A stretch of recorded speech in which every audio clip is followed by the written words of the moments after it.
خبردار جو تم نے ذرا بھی رعایت دکھائی۔ اپنی بہن کی طرف سے بھی کوئی غیر بات سننے کو نہیں ملی تھی، اس لیے میں پرسکون ہو گئی تھی۔ ناشتہ کر چکی تھی، دوائیاں بھی لے چکی تھی، اس لیے اب آرام کو ترجیح دی۔ بستر پر لیٹتے ہی گہری نیند سو گئی۔ میری آنکھ تقریباً دوپہر 3 بجے کھلی اور اٹھتے ہی مجھے اپنی بھانجی کا خیال آیا کہ بلا وجہ میں نے اسے صبح اتنا ڈانٹ دیا تھا۔ منہ ہاتھ دھو کر باہر آئی تو وہ کہیں نظر نہیں آئی۔ کچن میں بھی اس کا نام و نشان نہیں تھا۔ پھر میں اس کے کمرے میں آ گئی اور جیسے ہی اندر داخل ہوئی تو دیکھا بیڈ کی دوسری طرف زمین پر بیٹھی ہوئی بری طرح رو رہی ہے۔ میں فوراً اس کے قریب جا کر بیٹھ گئی تو وہ گھبرا کر کھڑی ہو گئی۔ میں نے اسے اپنے سینے سے لگایا اور سوری کہا کہ بلا وجہ غصے میں تمہیں اتنا ڈانٹ دیا، بس تم اپنے خالوں کے ساتھ اچھا رویہ رکھو۔ میں نے پوچھا تم نے کھانا کھایا؟ جبکہ وہ سر نفی میں ہلانے لگی، یعنی اس نے ناشتہ بھی نہیں کیا تھا، کیونکہ اس کی عادت تھی کہ ناشتے کے بعد شام 5 بجے تک کچھ نہیں کھاتی اور رات کا کھانا کافی دیر سے کھاتی تھی۔ میں اسے باہر لے آئی جبکہ وہ اشاروں میں مجھے کچھ بتانے کی کوشش کر رہی تھی، لیکن فی الحال میں نے زیادہ دھیان نہیں دیا۔ اسے روٹی بنانا آتی تھی مگر میری ہمت نہیں ہو رہی تھی، کمر میں بھی درد تھا۔ میں نے اسے دیکھتے ہوئے کہا بیٹا بنا لو، میں بیٹھ جاؤں؟ اس نے فوراً ہی سر ہاں میں ہلایا اور جلدی جلدی میرے لیے اور اپنے لیے روٹیاں ڈالنے لگی۔ دوپہر کا سالن میری جیٹھانی بناتی تھی۔ فوراً ہی میں نے ایک پلیٹ سالن لیا اور کمرے میں آ گئی۔ ساتھ ساتھ اسے اخلاقیات کے لیکچر بھی دینے لگی کہ آپ کے خالو ہوں، چاچو ہوں یا پھوپھا ہوں، آپ پر لازم ہے سب کی عزت کرو۔ وہ پھر اشارے سے مجھے کچھ کہنے لگی اور اپنے گال کی طرف اشارہ کر رہی تھی، لیکن اس وقت مجھے کچھ اچھا نہیں لگا۔ کھانا کھا کر میں نیم دراز ہو گئی جبکہ وہ برتن سمیٹ کر کمرے سے چلی گئی۔ پورا دن معمول کے مطابق گزر گیا۔ رات کو میرے شوہر آئے تو ان کا موڈ کافی اچھا تھا۔ میں نے بتایا کہ میں نے رضا کو اچھی طرح سمجھا دیا ہے، وہ اب آپ سے بدتمیزی نہیں کرے گی۔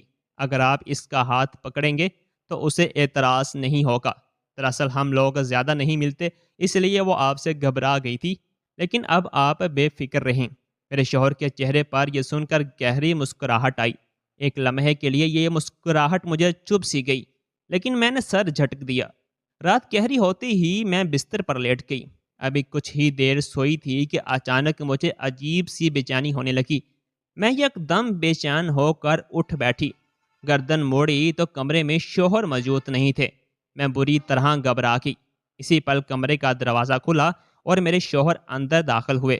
مجھے جاگتا ہوا دیکھ وہ بری طرح بوکھلا گئے تھے، جبکہ میں ان کو دیکھتے ہوئے بولی کہاں گئے تھے آپ؟ ابھی اچانک میری آنکھ کھلی، آپ تھے ہی نہیں، جبکہ وہ فوراً بات بناتے ہوئے بولے ارے ہاں میں پانی پینے کے لیے کچن میں گیا تھا۔ میں نے حیرت سے سائڈ ٹیبل پر رکھے جگ کو دیکھا تھا، جبکہ میرے شوہر بغیر دوسری بات کا جواب دیے خاموشی سے بستر پر لیٹ کر سو گئے تھے۔ نہ جانے کیوں مجھے عجیب سی بے چینی ہو رہی تھی۔ ایسا لگ رہا تھا جیسے کچھ تو گڑبڑ ہے، کچھ تو ہے جو میرے شوہر مجھ سے چھپا رہے ہیں، مگر فی الحال میں نے ان سے کوئی اور بات کرنے کے بارے میں نہیں سوچا تھا۔ اگلی صبح کا سورج پوری آب و تاب سے روشن ہوا تھا۔ آج میری آنکھ جلدی کھل گئی تھی۔ شاید رات کی بے چینی تھی یا پھر کچھ اور بات۔ میرے شوہر بھی پہلے ہی جاگ کر باہر جا چکے تھے۔ منہ ہاتھ دھو کر میں باہر آئی تو معمول کے مطابق کچن سے مجھے میرے شوہر کی دھیمی دھیمی آواز آ رہی تھی۔ میں فوراً کچن کی طرف بڑھی تھی، جبکہ روز مرہ کی طرح میری بھانجی گھبرائی سہمی سی ان کے سامنے کھڑی ہوئی تھی۔ میں اندر داخل ہوئی تو دونوں ہی میری طرف متوجہ ہو گئے تھے، جبکہ میرے آنے سے واضح طور پر میری بھانجی کے چہرے کے تاثرات بدل گئے تھے۔ میں نے گہرا سانس لیا اور خاموشی سے کرسی پر جا کر بیٹھ گئی تھی۔ کچھ نہ کچھ تو ایسا تھا جو میرے شوہر اور میری بھانجی کے درمیان موجود تھا۔ نہ جانے کیوں آج ایک عجیب سا کنیکشن لگا تھا، مگر میں اپنا سر جھٹک کر کھانے کی طرف متوجہ ہو گئی تھی۔ دوپہر کے 2 بجے جب میں دوائیوں کے زیر اثر سو کر جاگی تو میری بھانجی مجھے کچھ بتانے کی کوشش کر رہی تھی جو مجھے بالکل بھی سمجھ نہیں آیا تھا، اور نہ جانے کیوں مجھے اس سے کلفت بھی محسوس ہونے لگی تھی۔ اس لیے میں نے اس کی طرف دھیان نہیں دیا تھا، اور یہی میری زندگی کی سب سے بڑی غلطی ثابت ہوئی تھی۔ پورا دن معمول کے مطابق گزر گیا تھا۔ رات بھی عجیب سی تھی۔ ایک دو بار میری آنکھ کھلی تو مجھے اپنا سر چکراتا ہوا محسوس ہوا تھا۔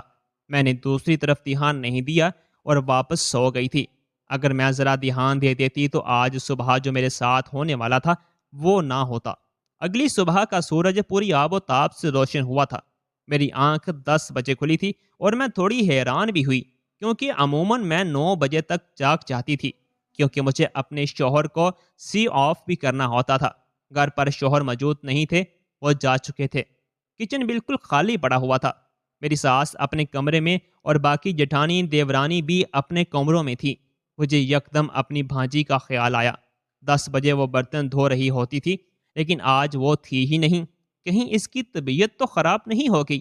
یہی خیال کر کے میں کمرے میں آئی، لیکن اگلے ہی لمحے میرے منہ سے بے ساختہ چیخ برآمد ہوئی۔ پورا بیڈ خون خون ہو رہا تھا۔ میں فوراً اس کی طرف بڑھی۔ وہ کافی نڈھال حالت میں پڑی ہوئی تھی۔ میں نے اس کا چہرہ اپنی طرف موڑا اور اسے دیکھتے ہوئے بولی، یہ کیا ہوا ہے تمہیں؟ جبکہ وہ اشارے سے کچھ بتانے لگی اور پھر یکدم میرے ہاتھوں میں بے ہوش ہو گئی۔ میں فوراً چیختی ہوئی باہر آئی۔ میرا دیور گھر پر ہی موجود تھا۔ اس کے ساتھ میں اسے فوراً ہسپتال لے کر بھاگی اور کچھ دیر بعد جو خبر ڈاکٹر نے آ کر دی وہ سن کر میرے قدموں تلے سے زمین نکل گئی۔ ڈاکٹر کا کہنا تھا کہ آپ کی بھانجی کے ساتھ کسی نے زور زبردستی کی ہے اور ان کی عزت چھین لی ہے۔ میں دھنگ رہ گئی تھی۔ ایسا لگتا تھا جیسے میں سانس لینا بھول چکی ہوں۔ میرے گھر میں یہ حادثہ ہونا کوئی عام بات نہیں تھی۔ میں اب اپنی بہن کو کیا جواب دوں گی کہ میں اس کی بچی کی حفاظت نہیں کر پائی؟ مجھے اپنا آپ زمین میں دنستا ہوا محسوس ہو رہا تھا۔ اس کے ساتھ یہ کیا کس نے؟ کیا مجھے یہ بھی معلوم نہیں تھا؟ میں بہت روئی، اتنا کہ میری اپنی طبیعت خراب ہونا شروع ہو گئی۔ میری بہن نے آ کر مجھے بہت الزام دیے کہ تم نے میری بیٹی کی زندگی تباہ کر دی۔ تم نے اپنے گھر بلایا تھا تو کم از کم میری بچی کی حفاظت کرتی، جبکہ میرا سر اس کے سامنے جھک گیا۔ میں نے اپنی بھانجی سے اکیلے میں ان کی تمام باتوں کا تذکرہ کیا اور اس سے پوچھا کہ یہ تمہارے ساتھ کس نے کیا ہے، اور پھر جو نام اس نے مجھے پیپر پر لکھ کر دیا وہ پڑھ کر میرا وجود ختم ہوتا ہوا محسوس ہوا۔ اس کے ساتھ زور زبردستی کرنے والا کوئی اور نہیں بلکہ میرا اپنا شوہر تھا۔ مجھے شروع میں ہی سمجھ جانا چاہیے تھا۔ جب میرے شوہر نے ہاتھ پکڑنے پر اور اس کے برا منانے پر مجھ سے لڑائی کی تھی، میں کافی دیر تک بالکل سن بیٹھی رہی۔ جس کنڈیشن میں تھی اس وقت میرا سٹریس لینا بنتا نہیں تھا، لیکن حالات اتنے پیچیدہ ہو چکے تھے کہ اب مزید اس آدمی کے ساتھ رہنا میرے بس سے باہر تھا۔ میں اپنے شوہر سے بہت پیار کرتی تھی، لیکن جو حرکت انہوں نے کی تھی میرا دل ٹوٹ گیا تھا۔ ایک 14 سال کی بچی جس کو ابھی دنیا کی سمجھ بھی نہیں آئی تھی، اس کا بچپن میرے شوہر نے چھین لیا تھا۔ میں اس درندے کے ساتھ رہ نہیں سکتی تھی۔ میں نے اگلے ہی دن ان سے طلاق لے لی اور اپنی ماں کے گھر آ گئی۔ امی اور بہنوں کو بھی کوئی اعتراض نہیں ہوا، سب نے میرا بہت خیال رکھا اور ٹھیک 3 ماہ بعد اللہ نے مجھے بیٹی سے نوازا۔ اس دن میں خوب روئی تھی۔ بس مجھے ایک ہی ڈر تھا کہ اے رب، مکافات عمل مت کرنا، میری معصوم بچی کو معاف کر دینا۔ اس کے باپ نے جو گناہ کیا وہ اس کے سر پر، میری بچی کے ساتھ نہ ہو۔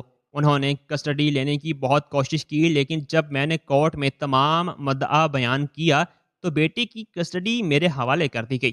میں اب خوش ہوں، اکیلی ہوں، لیکن مطمئن ہوں کہ میں اپنے ضمیر پر بوجھ لیے نہیں بیٹھی۔ میری بھانجی کے ساتھ جو ہوا میں نے اس کا انتقام لیا ہے۔ میں اپنی بیٹی کی شکل بھی اپنے شوہر کو نہیں دیکھنے دیتی، کیونکہ وہ اس قابل ہی نہیں ہے کہ بیٹی کے باپ بن سکے۔